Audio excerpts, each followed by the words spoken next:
Good morning, people. So a little bit of a different video today, simply because I thought I'd try and add a little bit of value for you guys and give you something to learn and think about.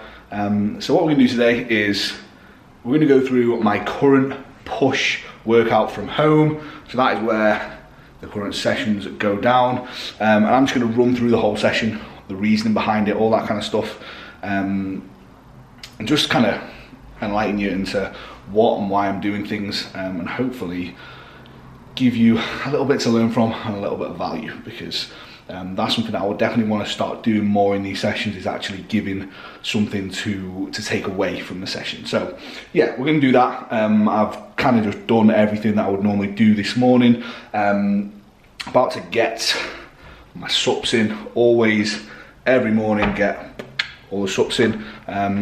Elite sups for all the sups. Cam 10 if you want to save some money. But yeah, we're going to get that done. Just finished off some client check-ins. Like I say, I always like to get the majority of my work done in the morning. And then once we're trained, we will, well, I will probably sit down, eat post-workout, whatnot. But then I'm going to pick the camera back up and get through a little bit of an update as to where we are in the off-season or the push-up phase currently. So I'm about 2 weeks into the push-up now, or it's like 11 days into the push-up. Feeling very good, if you can't already tell. I'm a little bit more energetic. I feel like my face is filling out a bit, I don't know, but you notice it straight away on yourself, don't you? But yeah, I'm feeling good. We'll go through a bit of an update as to sort of where we're at, the changes we've made, how much I've gained so far, how I'm feeling, that kind of thing. So we'll go through that, but first things first, I'm going to crack on and I will see you when we're ready to train. So we are going to get into today's push session now. I have just wrote up my logbook. I have been sipping on my pre-workout, my creatine and my glutamine in my pre-workout as well, just because it's the time when I remember to take it. So I always just put it in my pre-workout. What I thought I'd do is talk you through my current setup for a push workout from home. So I'm going to talk you through it now, every exercise, reasoning behind it, and then what I'm going to do, or try and do anyway, is overlay the videos of me doing the movements on over the top of this. I've never done that before. This is a bit advanced for me when it comes to videos. I'm normally quite simplistic with it, but we'll give it a go. If it doesn't work, it doesn't work, whatever. So yeah, my push session's pretty similar to how I've been set up in the gym. We're trying to just replicate that, the same style of training. So I'm still running with a top and back offset on the majority of the bigger movements. So first up, we've got a slight incline barbell press. The bench is going to be on like a very slight incline. And the reason for this is because I'm rotating between this and a flat bench each push session. So I've only got one rotation at the minute of my session. So we've got push, pull, lower, and an arms and delt session. And I've only got one rotation just because of the limited access to exercises.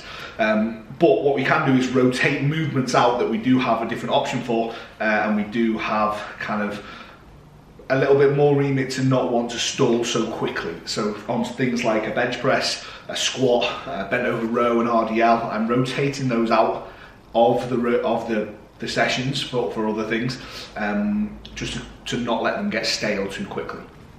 So slight incline barbell press, which does get rotated out for a barbell press. We've got one set, 6 to 9, one set in 9 to 12 rep range. This movement I've actually come to really like over training from home. Never been a big barbell presser in my life. I've always preferred machines, simply because I'm not very good at it. So it's actually forced me to get very good at it. Before lockdown, I don't think I'd ever pressed anything more than about 115 kilos flat, simply because I just never wanted to get any good at it. But my flat barbell press is now up to 155, and my slight incline barbell press today we are shooting for 152.5 for at least 6 reps. So yeah, I'm going to get, like I say, the set overlaid on this now for you, but what you will see whilst I'm doing this movement is I don't go all the way down to my chest when I'm pressing, and that is okay. That is me working in my active range of motion. If I go too low, then I simply will be switching the muscles off. I'm going outside of the range of motion which works for me, and that's not good. You want to be using the active range of motion which works for you, which is where your muscles are contracted and working and being stimulated the whole way through. If you're going outside of that active range of motion just because the current fad and trend says you should, you're selling yourself short, and you're selling yourself short of progress, which is the main thing we are all chasing when it comes to training. So for me, find your active range of motion and use it. Trying to keep all the reps looking the same, trying to keep all the reps constant. This movement for me has ran up pretty quick, and I intend to keep it in and keep doing so when the gyms reopen. So after the slight incline barbell press, we move into a high incline barbell press. This is my go-to shoulder pressing movement, or my go-to high incline movement. I don't actually do any direct shoulder pressing. I don't do a dumbbell shoulder press. I don't do a Smith machine shoulder press. I will sometimes use machine shoulder presses in gyms as long as they're not too upright. I like being at a slight incline to get some upper chest and then my front delts in as well.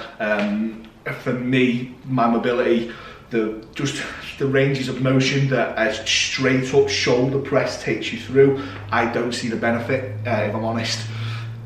I much prefer a high incline approach. So high incline barbell press is what we've gone with here. 6 to 10 is the first set, and then 10 to 12 is the second set. Again, not going all the way to my chest, making sure I'm in my active range of motion, making sure I'm controlling the weight both ways, and just trying to get strong, progress. 2 sets is all I need here as well. We then move into a flat dumbbell fly, again moving through a 6 to 9 and then a 9 to 12 rep range, keeping this nice and heavy, nice and controlled, and again moving through my active range of motion. You'll notice what I'm doing here is I have quite a significant bend in my arms, and my elbows go low rather than being completely straight out and being sort of forced backwards by the weight. The reason for that is I have more control over the weight. I'm still getting the stretch that I want in my chest, but I'm not letting the weight, by having it too far away from me, control the momentum and pull me too far. That's where we're going to cause injury. That's where we have no control over the weight. We can't be sure what is even moving the weight because there's so much pressure on joints, there's so much pressure on our chest. So if we have a little bit more of a bend in our elbows, let the elbows be driven low, which is creating the stretch we need in the chest, but also having control over the weight. That's the best way to do a fly, in my opinion, or the best way that I find to do it. If you're different, you may be different, but as a standard across the majority of my clients as well, we all like doing it this way, and we all get the most out of it this way. So yeah, again, 2 straight sets, progress the hell out of them. We then move into a chest supported Y raise. Now, the difference here between a side raise and a Y raise is instead of bringing the dumbbells directly outwards, we're bringing them forwards and out. And in this chest supported position on the bench, this is a much more comfortable way to do it. If you try to bring the dumbbells directly outwards whilst you're lay chest supported on a slight incline, on a high incline, sorry, you're not going to get much out of it. It's going to be a very difficult movement to do. Whereas here, we're getting a hell of a lot of stimulus and contraction across the whole delt. So we're getting front delts involved, we're getting our medial delts involved, and I just get so much out of this movement. There's no momentum involved, there's no sort of direct swing, nothing like that. We're just controlling, bringing the dumbbells up and forwards, and then letting them fall down to our sides. Very, very good movement here for your side delts. You'll notice that I do a lot more side raise work than I do pressing, and that's simply because you get more from a medial delt point of view out of side raises. That is the area I want to bring up. I want crazy cap delts, so that's what we've got to get strong at. Here we're working 2 sets in the 10 to 15 rep range, just straight sets. The reason why we're not going any lower than 10 on this is just because going lower than 10 would mean using a very heavy weight. Using that very heavy weight would mean I'm probably not going to get a lot out of it. There's going to be a little bit more momentum involved. I'm going to start swinging it and losing connection, which is not what I want. Then we move into a standing dumbbell side raise. This is just a straight up side raise, 3 sets of 10 to 15 reps, so that's 5 sets of side raises. Is this going to be too much for everyone? Or is it going to be too much for some people? Yeah, it probably will be too much for some people, but I can handle a hell of a lot of volume when it comes to medial delts and side raises. It's just the way I am. 2 sets of chest pressing and I'm fried, but 5 sets of side raises I can handle, I can progress them. You know, they're an accessory movement, they're a secondary movement to, you know, to what a press would be. So for me, in my opinion, and from experience, I find that a lot of people can handle more volume here. A lot of people struggle to take these sets to failure anyway, muscular failure. So more sets can then accrue the volume needed to actually get the response that we want from the muscle in terms of growing it. So we go 3 sets here, again, all 3 in the 10 to 15 rep range. We're still looking to progress them, we're still looking to beat our numbers from last time, but the overall goal here is try and get as close to failure as possible on all these sets. We then move into a close grip press up. Close grip work, very, very good for your triceps, extremely good for overloading your triceps. We just don't want me back under a barbell again for the 3rd time in the same session. That is just asking for me to be absolutely fried, probably come the next session after that. So we move to a close grip press up. I do this weighted. You'll see there's a weight on my back, which I'm using. And all I'm trying to do here is just not take too much time at the top of the reps, constant reps. These sets, 2 sets, and they're just AMRAP sets. So it's just how many reps can I do, and all I'm looking to do is progress these sets, progress the weight. I'm trying to get over 15 reps really, or around about 15 reps, just because I feel like that's a good rep range to be working in, and a nice one where I'm really sort of feeling it, getting a good connection in my triceps, as well as it being enough reps to obviously progress and grow. We then move into some banded tricep extensions. Absolutely nothing fun here. I simply log this as 20 plus reps, use all the bands. So I use every single band I've got. We do a tricep extension. I may not even put this video on just because it's that boring, but yeah, 20 plus reps, take the set to failure, try and progress it. I've worked my way up to using every single band, so the only way to progress now is moving a little bit slower, a bit more time and attention, and just beat my reps, simple as. There's no point in buying any more bands. I'm just going to get stronger through reps and that kind of thing. And then we move into a dumbbell concentration curl.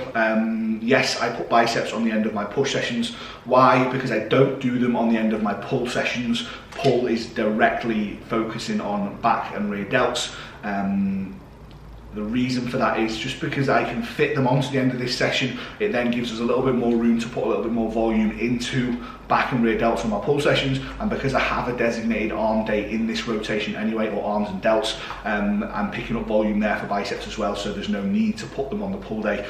So it's nice because my pull days aren't overkill, they're not too long, they're not too strenuous. I can put a lot of focus on my back. And as well, you know, it's nice to finish a push session off with arms, with biceps and triceps, from no other reason of enjoyment. It's enjoyment, the volume's placed well here where it doesn't affect my other sessions, and you get a good pump, which is always nice, isn't it? But yeah, 2 straight sets again, 10 to 15 reps, so looking to progress, looking to take it to muscular failure and just get the absolute most out of both of those sets. But this whole session comes to 6, 8, 11, 13, 15, 17 total sets, which you may think is a lot, but considering, you know, some of these sets are banded tricep extensions and press ups, it's not as taxing as 17 direct progressively overloaded sets are. And again, like I said, the majority of these sets here are made up of my sideways work, which I can handle a hell of a lot of volume in, me as an individual, but my pressing work, I do 4 sets of pressing, that is it, and I am fried. So yeah, after that, the session was pretty quick anyway, through my sideways work and my arm work, which I enjoy. It's nice and fun to do, it's nice and quick. But yeah, that is how I am setting my push sessions up from home currently at the minute. Any questions, let me know. If there's some good feedback on this, I may go through my pull and my leg sessions in a similar fashion, and the arms and delt session if you want to see it, who knows. Hopefully this went all right with putting the videos on top and whatnot, but you never know. I'm going to finish the rest of my pre-workout off. I'm going to get into the session, and I am going to hopefully beat every single lift as we go into every session with the intent of. So solid session today, literally numbers up across the board, so that's all I want in a minute. Literally just taking every set to as close to failure as humanly possible, obviously being as safe as possible as well whilst training at home. But yeah, just taking them there, making sure I'm beating my numbers and being consistent. So like I said, I'm just going to do a bit of an update as to where we are in the push-up phase. So we're closing in on 2 weeks in now. I think it's like 10-11 days into this phase. Calories are up about 600 a day at the minute, so we've gone from like 2,800 to around about 3,400 a day, which is quite nice. Cardio has gone from every day to just rest days now, sorry. So on a rest day I do 30 minutes cardio on the bike, and that's that. We've gone from 15k steps to 12k steps, so pulled steps a little bit, and I've found the most impact from having that less expenditure. So having less expenditure to do through cardio and steps has impacted my recovery in such a good way, and has meant that my training is so much better now. Obviously the food's going to be helping as well, but I feel like I've noticed the most difference from pulling the expenditure. So yeah, that's where we've gone from there. The diet phase ended on a 4-day deload, so my weigh-in was after 4 days of no training. So my lowest weigh-in was after 4 days no training, which was always going to be a bit lower. So 112.4 was the lowest weigh-in that we hit.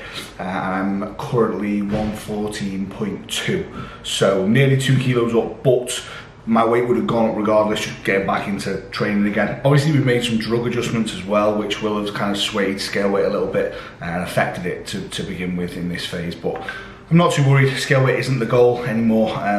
You know, yes, we want to see it go up, but I'm not fixated on it. We're looking at improving now. We're looking at improving visually from a training point of view. And like I said, I've been through this phase before, so I know how my body reacts initially. I know how I should be looking at certain stages, or how I'd expect to be looking. And obviously Josh knows similar as well. So yeah, all in all, it's been a pretty good start. Appetite is flying at the minute. I am literally so hungry. I feel more hungry now than I did when I was dieting, but it is what it is. It's part of the package, and as long as you're adherent now in this phase, you will go so far in terms of the off season and the progress that you can make. But hopefully you guys enjoyed this little bit of a different style video today. If you did, let me know and I'll get some more done like this, breaking down my sessions. But thank you very much for watching. Please like, comment, share, subscribe, all that kind of stuff, and I'll see you in the next one.